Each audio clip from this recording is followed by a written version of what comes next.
a dead donkey. This episode was first shown in a week when the Labour Party held its annual conference, and the two Germanys became one.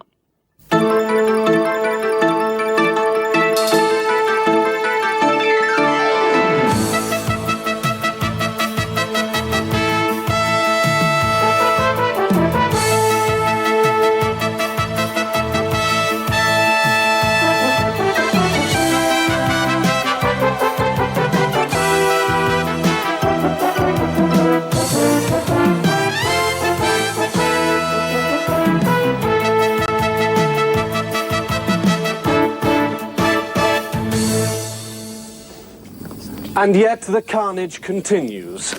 The death squads are still at work, and it is here in this quarry that the people pay the tragic price for the rebellion. Listos! Apunten! Hold it. Sorry, we've got a problem with the sound. Momento, por favor. No problem. Keep rolling. Been busy? Oh, right. We've fixed that, so, all yours. Okay. Look, we'll do it without the voiceover. Listo! Apunten! Fuego!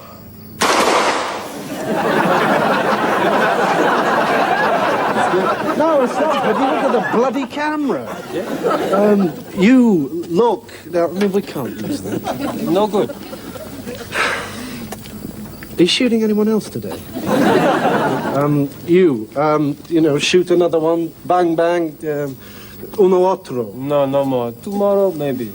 Well, could you pull forward one of tomorrow? No. Oh, look. I tell you what. Why not shoot him again? Again? Está muerto. He's dead. He's stiff. Well, yeah, but... Look, hold it. Arrete, stop. You see, if we just could sort of prop his head up. Shoot again? Well, yes, I mean, you'll be on TV, cinema, Hollywood, big star. Okay, shoot again, no problem. Yeah, correct.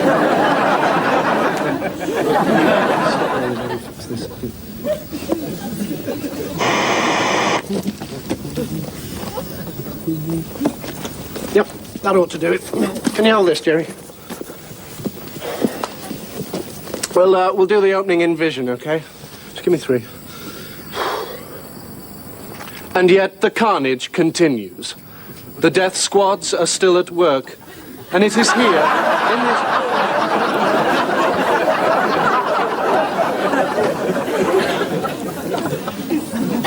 Jerry, have you got any gaffer tape? Okay, come on, this time. And yet, the carnage continues. Jesus!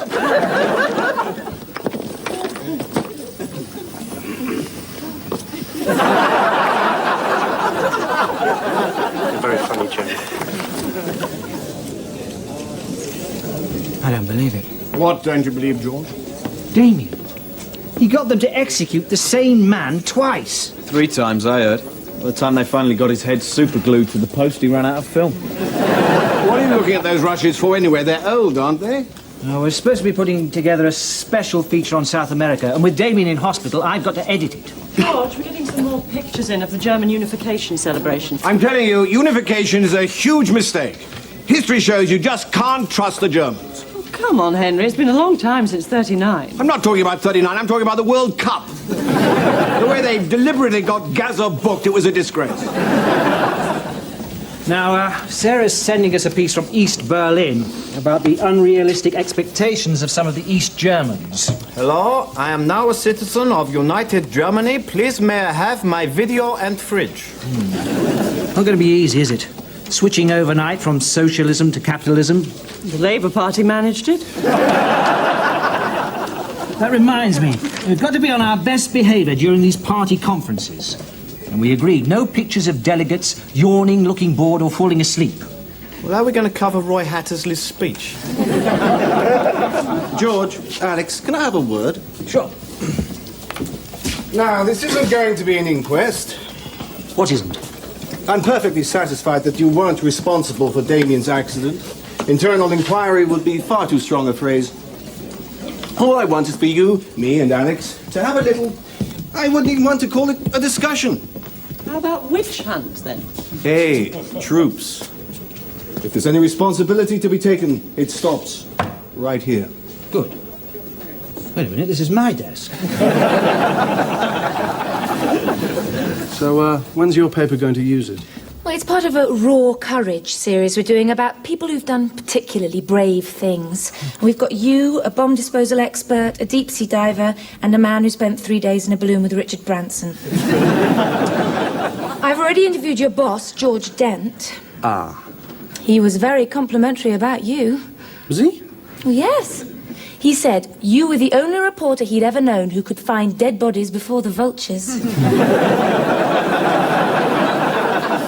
Now, Damien, you must have been in danger thousands of times, but I understand these leg injuries are the first time you've been seriously hurt. No, I was hit by a bullet in the Sudan. Oh, were you severely injured? Well, no, it had lost a lot of its force as it had already passed through my cameraman and sound man. Oh, dear. I suppose your crews are very important for you. Well, not always. The piece where I got injured, I did myself with a lightweight camera. That one, actually. Yes, it's seen a lot, that lens. I'm sure. Well, I do know a bit what it's like. Well, I worked briefly in Northern Ireland, and I've seen, you know, dead people. How many? Well, a couple. I've seen hundreds. 4 major wars I've covered. 3 assassinations, 7 train crashes, and that's only the big ones. 4 famines, 2 earthquakes, countless gas explosions. Yes, I may be young, but I've seen so much human suffering. Sometimes I want to cry, but I can't, because I've got a job to do. You can write all that down if you want. Right. What I was particularly interested in was how your legs were injured in this way. Oh, that. Oh, well, that all started about a week ago. Now, George Dent, our editor, you see, he was very keen that I do this story.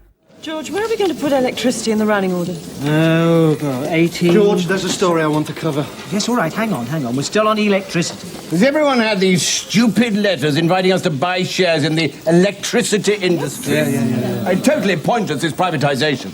Not at all. It'll mean if you're not happy with the prices charged by your regional electricity company, you'll have a choice. What choice? Well, you can move house. Or if that isn't practical, you can dig a huge hole beneath your house, tunnel 60 miles to a neighbouring electricity region, burrow up underneath a power station with your jump leads, whack 'em on, climb back down into the tunnel, feeding out 60 miles worth of cable as you go, then climb back up into your house and attach the cable to the fuse box. Piece of piss. Look, George, what about my story? Yeah, wait a minute. There's this sex scandal story. Oh, come on, Dave, that's just a rumour. It is important. She is a prostitute and he is a junior minister. There are serious security implications. Well, having met him at Henley, I really find it very difficult to believe he consorted with prostitutes. Me too. I always thought he was into little boys. We don't report gossip. Now, Damien, you were saying? Yes, George, I want to do something on one of these animal liberation groups. Now, I've got a contact, and I feel it would be a very relevant piece. They're not extremists, are they? You know, the sort that break into animal laboratories. George, obviously, I would shoot the piece in a responsible and sensitive way that examined the underlying issues. Had lots of close-ups of 2-headed baboons. Hey, look, not at all right? George spoke to me yesterday about my responsibilities as a broadcaster, and, well, I've taken all that on board. Look, I am not just some monster whose only obsession is getting a good story. Yes, you are. That's why you're such a successful reporter. Well, I'm prepared to trust Damien's word on this one. Obviously, I shall want all the details in writing. Of course. Right, if that's all... George, what is going on? Why did he use the words Damien and trust in the same sentence? Well, he came to me and said that he respected me as an experienced broadcaster. He said that? Yes, and he agreed that in future he'd be more responsible and pay more attention to journalistic ethics. And I believe him. You poor lamb, George. Now, of course, this piece will be great publicity for your cause, and it'll be a sympathetic portrayal. I just want to film you in action. You mean like picketing fur shops, handing out leaflets? Exactly. Picketing fur shops, handing out leaflets, raiding laboratories, that sort of thing. We don't actually go on raids. What, not even small ones? No. Right, sure. I mean, that's up to you. I mean, I suppose that a piece about people who talk a lot about animal rights could be just as interesting as a piece about the daring frontline warriors of animal liberation. I've always said we should go on raids. I've been on raids with the last group I belonged to. It was crap. Why? Because we weren't allowed to use any animal products like wool. You tried running around the countryside in a bloody nylon balaclava. I swear, it's terrible. More to the point, you see, we've no experience in that sort of action. Well, I doubt if it's that difficult. I imagine all you do is pick a target. Like what? Oh, I don't know, like, Denman breeders, for example. Who? Well, they have a number of farms that breed dogs, and there's one in Suffolk that breeds beagles for experimentation. Actually, I think I've got some pictures of the puppies there. They are sweet. Oh. Now, there are those who believe that preventing them from being tortured justifies direct action. We've got to raid it. Well, that decision's entirely up to you. We've no idea how to go about it. Yes, that is a bit difficult, isn't it? I mean, I've got a few local maps and a ground plan of the farm, if that would help. And that's when they produced the ground plan? That's right. They were very organised. Naturally, I pointed out that I wouldn't be able to accompany them on the raid, as, well, that would be crossing that unwritten ethical line that we reporters always respect. And what is that line? It's unwritten. But we're not irresponsible. Well, you take last Friday, for example. Now, a story had just broken, and my colleagues and I sat down to assess its newsworthiness in a measured and responsible way. But can we be sure it's the minister's bottom? Prostitute swears it is. It's a clear breach of security. Oh, look, so what? Is this story really important? I mean, my animal lib piece is far more socially relevant. I hope you're treading a careful line on this one. These animal livers haven't come up with any plans to do anything illegal. No, George. Look, I can say with my hand on my heart that they haven't come up with a single plan.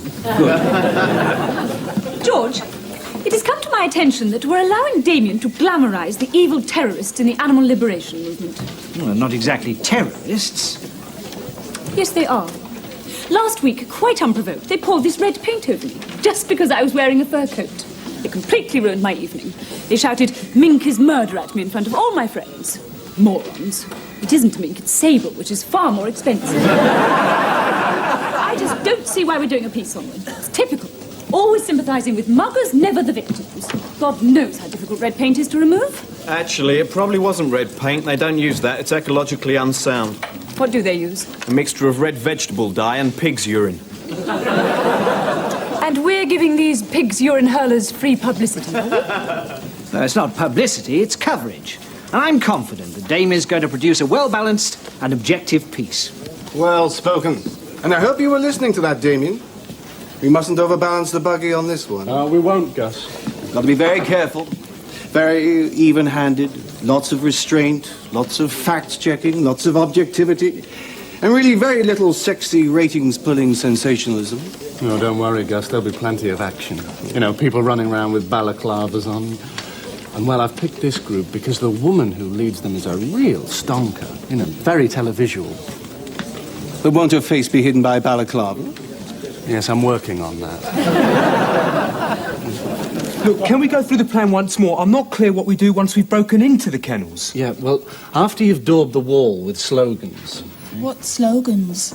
Bastards, murderers, murderous bastards, take your pick. Can we just demonstrate instead? But it's sort of like a demonstration, really, just with the added element of forced entry. Talking of which, here are your balaclavas. Great. That one's yours, Luke. 40% nylon? Yeah, all right, all Yeah, right. but I'll get that rash again. Look, don't worry. Damien, this is a bobble hat. Yes, Lou. You see, I thought that you, as leader, should be free to give commands. But don't worry, I'll make sure that the camera never sees your face. Oh, by the way, I wanted to ask you, do your lot throw paint at people who wear fur coats? Oh, we did it once, but the smell from the paint kept making me sick. So it wasn't you who got Sally Smedley, the newsreader? She wears a fur coat. I'd love to pour paint over her. Do you want her address?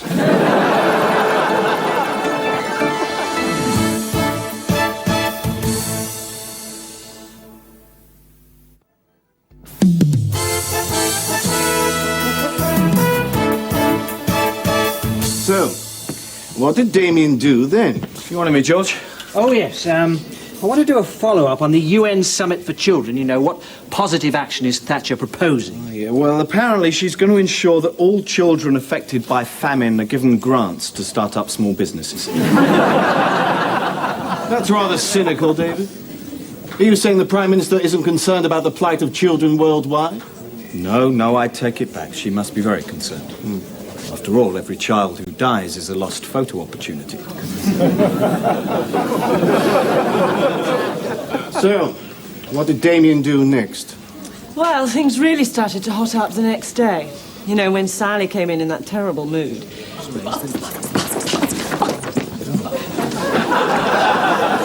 Sally's in a bad mood this morning. Is she? Seems perfectly normal to me.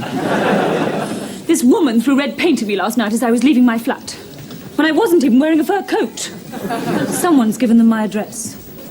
Well, not necessarily. Well, either that or there are people roaming the streets clutching tins of red paint on the off chance of seeing me. Now, which do you think is more likely? There are people roaming the streets clutching tins of red Yes, paint. thank you, children. I'm seeing us about this. Excuse me, security sent me up. I'm from the Catford Animal Rights Group. I'm looking for Damien Day. Who are you? Well, then you've come to the right place. I'm Damien's secretary. What? Thank you, Dave. I'll deal with this. So, what's the problem? Well, Damien said I need to speak to him. Oh, well, it's okay. He discusses everything with me. I mean, I know exactly what you're doing. So, what is it you want? Well, can you tell him I'm having a little trouble getting hold of the bolt cutters? Bolt cutters? For the raid. Well, the raid, of course.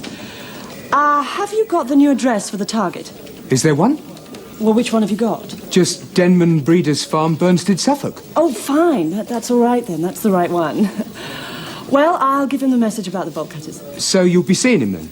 Oh, yeah. Yeah, I'll be seeing him. I feel betrayed, Damien. You betrayed my trust. And I ban you from going on that raid. It's an illegal act. Technically. Look, anyhow, George, it's almost impossible to pull out at this late stage. Oh, I think you'll find it's possible, Damien. I phoned up the farm and the local police and warned them of a possible break-in. Thanks, Alex. Now, if I might have a private word with Damien, just to back you two up. Damien. Some more rumors about this sex scandal. What I don't understand about this story is, if there were these orgies for top people, why wasn't I invited? Well, I expect the other men thought that if they invited you, then they wouldn't get a look in, Henry. Yes, that would explain it. Now, Damien, first let me say that I'm right behind George on this one. There's really no way we could pursue this report. Right, Gus. At least, certainly not in its present form. But George said we couldn't pursue it at all. He did, didn't he?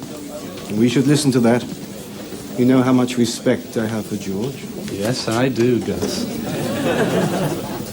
This is Damien Day reporting. Tonight I met at a secret rendezvous with members of the Animal Liberation Organization and found myself physically abducted in order to provide coverage of one of their raids. It's that button there. What's this about abduction? Well, they wouldn't show it otherwise. Why have we changed targets? Oh, that's for security reasons. But this is another Denman breeding farm, and it's very probably being used for exactly the same purposes. No, Alice, it's that button there. Oh, God. We now appear to have reached the target, and I gather that in a few seconds the raid will begin. So can we go now? And do try to look a little bit threatening, won't you?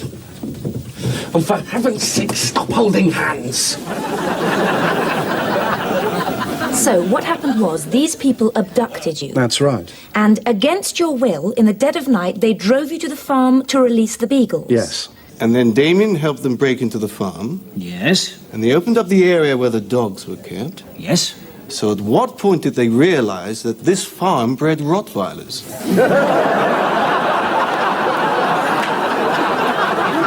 I think it became apparent fairly rapidly. I'm surprised Damien was the only one injured. He wasn't. 3 of the animal lib people are still in intensive care. Sally wants to send them all serves you right cards. Well, I have to say that our sweetbreads are on the chopping block over this one, George. You're taking a lot of flack. I don't see why we should carry the can on this. We? Well, don't worry, George. As always, you have my complete, utter, and wholehearted backing. Shit, you're in trouble now, George. So, Damien, censured by your own company, severe leg injuries, 3 civil suits from animal liberationists, and pending police charges. Are you looking for a quieter life when you're fit to resume work? Well, Jane, I was thinking of trying to sneak into Kuwait to get some good pictures. Kuwait? Oh, come on, you're a journalist. You know what it's like. I need that buzz you get when the blood and the bullets are flying, that rush of excitement, that hit, that fix. I mean, that's why foreign correspondents can never hold down a relationship. I mean, sex is just an anticlimax. Oh, no. My camera is my woman. Of course. No one ever says that, but, well, I'm sure all reporters feel the same. No. No, I don't think they do. What? I think it's just you. Yeah, good one. What's all that noise? Oh, it's all the press boys waiting for the statement on the transplant. Transplant? Yeah, the heart transplant with this revolutionary new technique. Oh, they're doing that here? Yeah. Interesting, isn't it, this speech that Thatcher's made about the women in history she admires? Who are they? Queen Boadicea and Catherine the Great. Uh-huh. So her role models are a warrior queen who cut the penises off dead soldiers and stuck them on poles, and a despotic nymphomaniac who raped horses. Yes, suddenly the last 11 years begin to make perfect sense. Damien, this is going to be the end of me. Imagine having the strain of running this office, the stress of having to provide firm leadership. One day you'll have to do it, Alex. One day you will, George. It's Damien on the phone. What? Damien? Yeah, he says, can you save him 5 minutes on the 6 o'clock bulletin?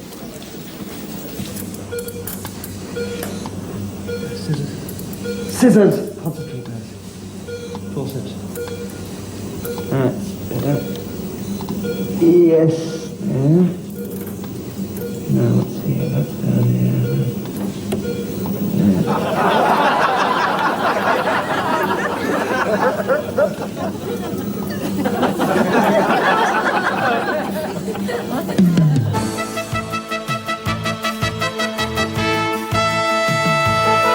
How's it going, troops? Any exciting stories breaking? No, just more stuff from the Labour Party promo. Sorry, conference. Yes, of course, we are giving Labour a lot of coverage this week. We must heed these new guidelines on balance. Perhaps we should give Norman Tebbit a right of reply. Oh, yes. Hang on, we've got a speech by Thatcher on the Gulf. I'll give Saddam Hussein a ring and see if he wants to have his say. Well, I don't think... Oh, and we've got an interview with the Archbishop of Canterbury, so we'd better have a 5-minute piece from a Satanist. Yes, Alex. I think you're missing the point about this new impartiality clause. Now, maybe we should invite Woodrow Wyatt on to explain. You'd have to balance his point of view. So who would you get to balance Woodrow Wyatt? Well, I suppose it would have to be a human being. Alex, I want to talk to you about your attitude.